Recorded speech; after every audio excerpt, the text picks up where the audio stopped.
It's really a tough thing to feel ignored, or to believe that you're ignored, even if it may not be true. If you believe it's true, then now it's a real issue in the relationship.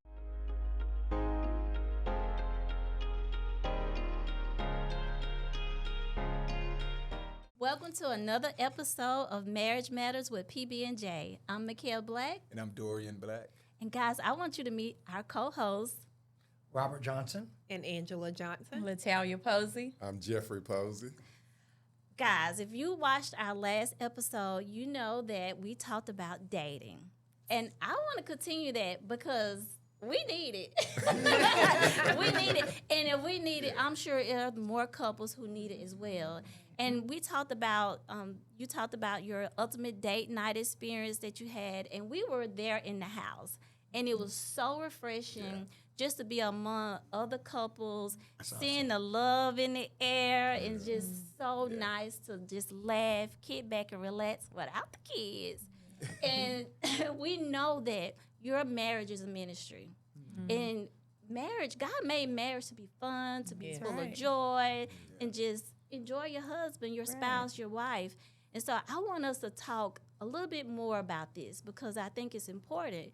Because I found a study where a study said that after the first 1 to 2 years of marriage, people just stop dating. They stop dating. And you think about it. You stop dating your spouse, and you get into the routine of work and business and children and schedule. It may start to feel like a roommate instead of a spouse. You know what I'm saying? And you don't want to go into the roommate mode of marriage, okay? Friend zone. You don't want to go there. Because when you date, when you spend that time dating, you're putting intentionality into that. You're being, That's true. you thinking about it.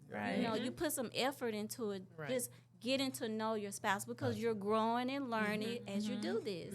And so what I want us to talk about, what about the couple who's at home, they have the children, and they haven't been out in 6 months, a year. What do you tell that couple to break that boredom or not spending that time with their spouse? What do you tell them? Poses. I tell them, get out. You have to, because it can just become routine, and you can get comfortable in routine. You know, I know sometimes we do. You come home, and you get on the sofa, and you just sit there, and you fall asleep or whatever. But you have to break that, because if not, you will look up, and that person will be, like a roommate or like a friend, or sometimes even like a brother or a sister. And you ain't trying to be married, You ain't trying to be married to somebody that you feel like it should be like a whole lot of stuff is wrong with that. You know what I'm saying? So you got to catch that. You don't want to be like, we're like siblings, just getting up doing this. No. No. I don't ever want him to look at me like that, and I don't ever want to look at him Sister like in that. the Lord. No. Right. So yes, you have to, come to the realization that something has got to change. That it's going to be difficult to sustain, a healthy, thriving marriage like that, and get away from those kids. Like we talked about in the previous episodes, you don't have to have a lot of money to do it. Go for a walk, or go out, or just go sit outside, or just do something. Go to the park. Go sit in the car, eat some Chick-fil-A or something in the car together. Like find something to do Advertisement together. brought to you by But that's my advice. Right. I remember when we first got married, one thing we used to do is we would just go to the Sonic Drive-In. Back then, y'all probably don't remember this, but what did they call the special we used to get? You can get them 2 burgers, It 2 was fries. the brown bag special. Yeah. You get That 2 was it. burgers, 2 fries, 2 drinks, or sometimes we would just drive in and just get a sundae and just sit there and talk and just be away from the house because before we had kids, sometimes just being at home would still put you in the mode of, oh my gosh, I got to do the laundry. Oh my gosh, I've got to return this call. So there were always things to do. But just breaking away, going to drive to like somewhere that's scenic in your town and just sitting there and enjoying each other and enjoying conversation, being into one another because it can, if you don't do it often, then you It's will like a muscle. slowly, right? Yeah. You'll slowly. It starts getting weaker. It does, and you'll wonder, oh my gosh, we're not into each other anymore. We don't do little small romantic gestures towards each other anymore because we've just gotten routine with Right. one another. Yeah. So do something, even if it's small. Yeah. But make the time. I think one of the other things that were always been a highlight for us, there was a small gesture, but there's always a lot of intentionality behind it, was picking up a gift. Because a gift is one of your love languages. And so she would go back and get ready to pull the covers back, get into the bed, and it would be a gift under the pillow. It would be a gift in the kitchen, on the counter. It could be in different places, but something that probably was something I know she liked, was interested in. At one time, you literally told me to stop buying you jewelry. You remember that? Oh. Right. And the gifts weren't always like gift gifts. They But I could like be, the smile it just it brought could to your be, face when yeah. you remember it. It Yeah. could just The be jewelry was a gift. Right. Yeah. They weren't all like gift gifts. Well, they weren't all jewelry, is what I was trying to No, say. that's Like true. if he stopped to get gas, he would bring my favorite snack home, Yeah. or my favorite drink, or just something Oh, that you remember the something to let me when know we that were he was engaged? thinking about me. We had to get the little Mickey Mouse. Remember that? Oh yeah, yeah. When we were engaged, our dates would consist of us getting in the car and just driving and stopping at different convenience stores until we found the Mickey Mouse ice cream treat. That was my Yeah. favorite ice cream treat. So we would just ride and ride. And sometimes we would be all the way in Alabama. Wow. You wanted that ice cream, Right, baby. right. because But we my- were into each other. We Right. were Yeah, enjoying into each it. My other's hometown Yeah. was about 45 Yeah. minutes from there, Yeah. from Right. the state line. Yeah. Right. Yeah. That's So sweet. we would just drive until we found our favorite snack, and That's then right. we'd go back home. So I- just little small things. Go ahead. So I think it's important, like what I hear you say, being innovative, you know, thinking outside the box. I know Right. one time, like, you know, when setting the furniture up in the lawn chairs in the house and putting on the waves on the TV. Yeah, he took me making to the think- beach at home in our Right. bedroom. After Cancun, Yeah, made some. when I Miami- enjoyed those little virgin whatever Miami. drinks of it, yes. I walked in one night, he had the pool furniture in there, and had waves and the scene on the TV, and had the little Miami Vices Yeah. in there. Yeah. He took me back to Cancun. Yeah. So yeah, it mattered. That's It our meant a guy whole right lot. there. Yeah. Right. So, Awesome. Yeah. yeah. So, I like that because just hearing both of you guys talk, it makes me think about you're still pursuing each other, you know. Right. And I think that's important, especially with dating while being married. You want to pursue each other. You want to. Right. You don't want to lose that because Right. you want to feel wanted. You want to feel like, oh, he's loving on me Right. or she's loving on me. So you don't want to ever lose that. Right. And guys, I was reading, and I read where the least amount of time that spouses should spend together is 5 hours, 5 hours a week. That's just the least. But the more time you spend together, Yeah.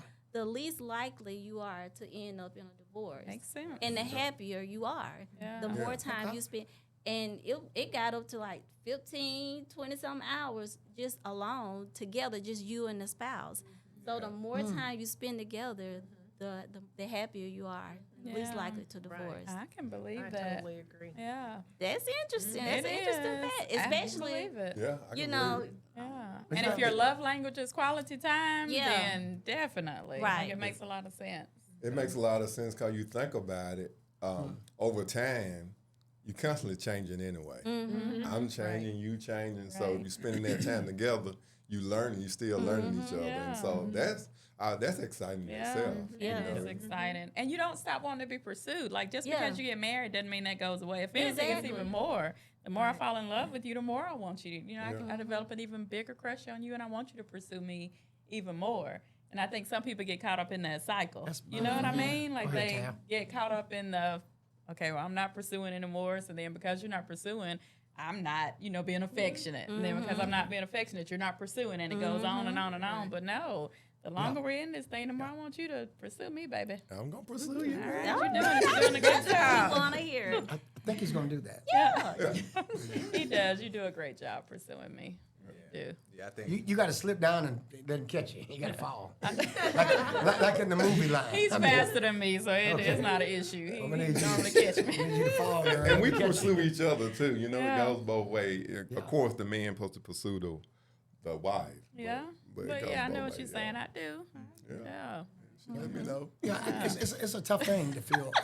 And you know, we may have people who are listening, but it's really a tough thing to feel ignored. Yeah. Or to believe that you're ignored, even if Right. it may not be true. You know, if you believe it's true, then now it's a real issue Yeah. in the Yeah. relationship. So just not being ignored. How do we make sure that you matter every day and that you know Right. that you matter? Yeah. Good. Yeah, yeah. And I was going to say, I think what Talia said about pursuing, you know, when people, when you obtain a goal, Okay. Right. people normally become relaxed. Talk about it, Dorian. You know, when you still should be trying to get better. Right. Right. So I think that happens in marriages. People, you obtain that person, and then you get relaxed. Right. Instead of trying to get better. Yeah.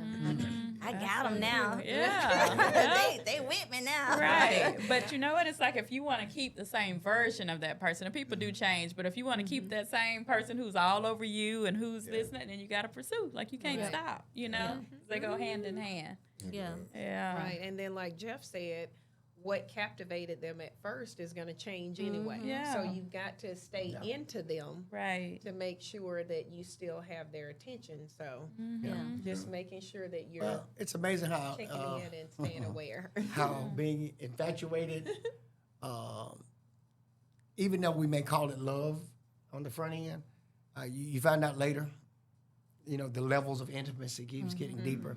But the point is, it's amazing at that stage what doesn't matter to you at that stage.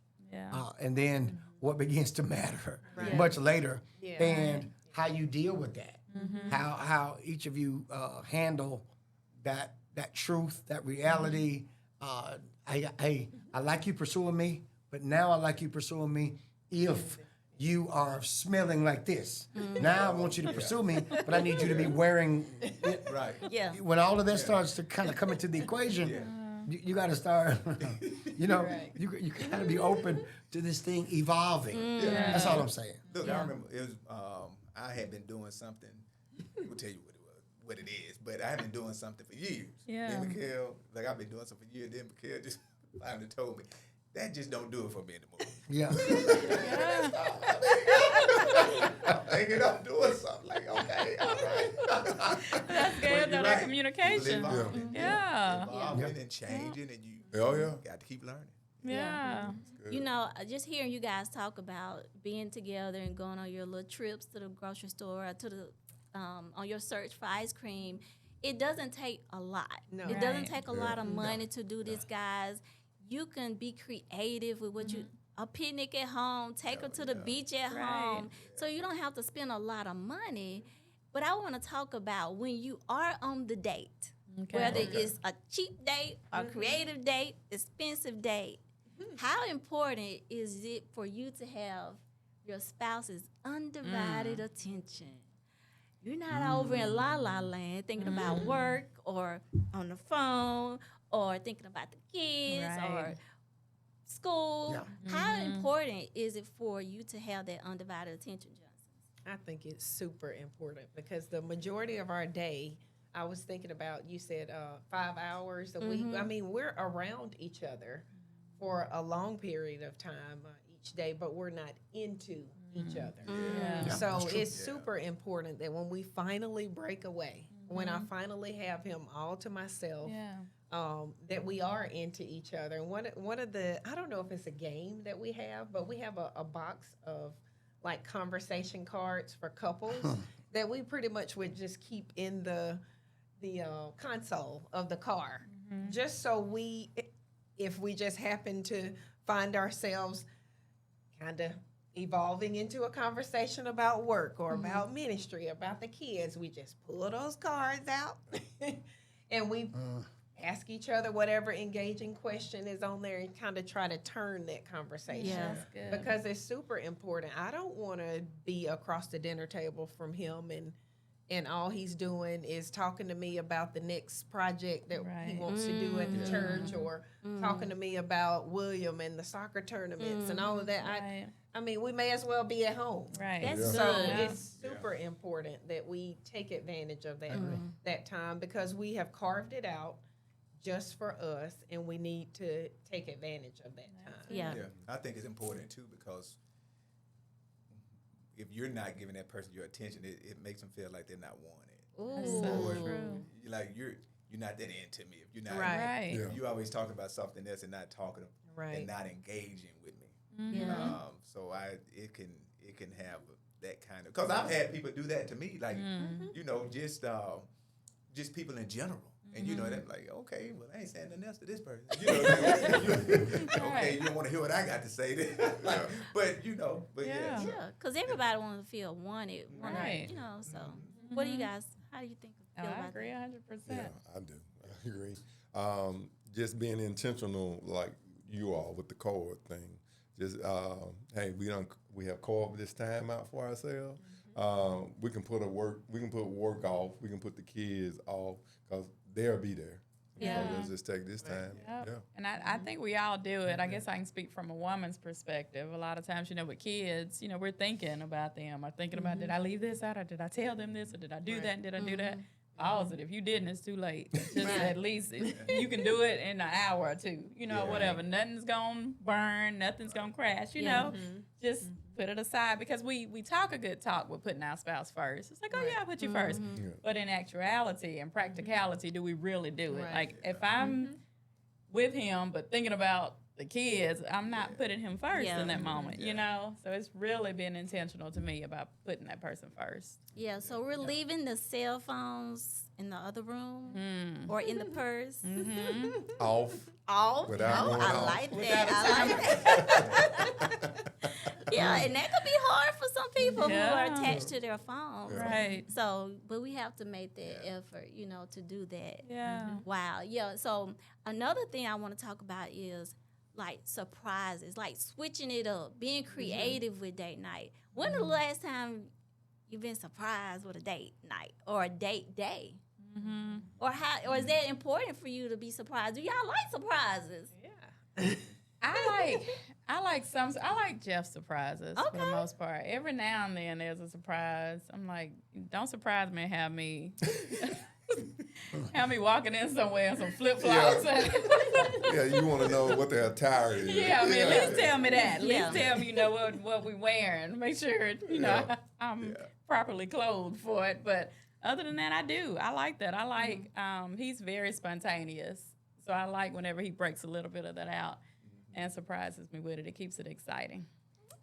And I think I was more spontaneous early in the marriage and less as time went on.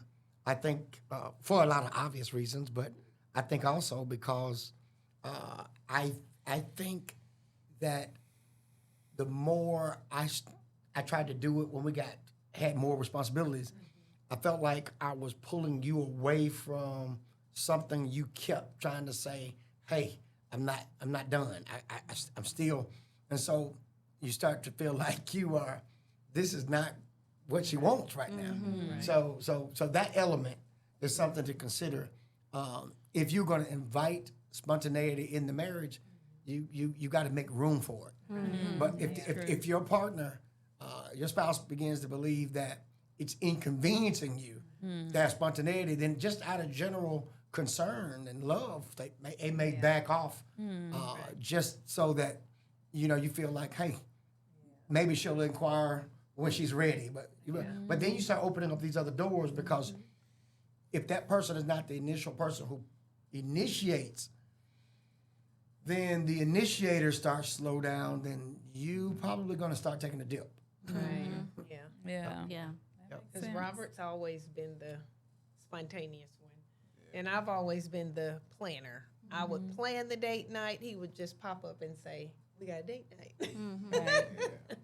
Yeah. So, and I was, like you were saying a minute ago, I would be the one on the date thinking about all the bases that I didn't cover because I didn't know that this was coming up. Yep. So I'm thinking of all the things that oh my gosh, had I known, I would have done this. I would have called this person. I would have, made sure that I cleared things so that I can be fully present. So those are just two roles that he and I have kind of had to learn over time.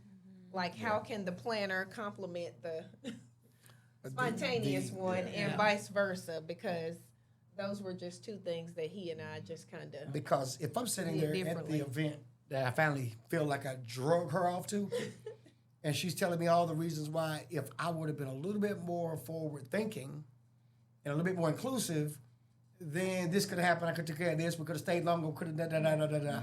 And so then you start saying, wow, let me not do this again. So for those who are listening and us around the table, that is another kind of a subliminal, and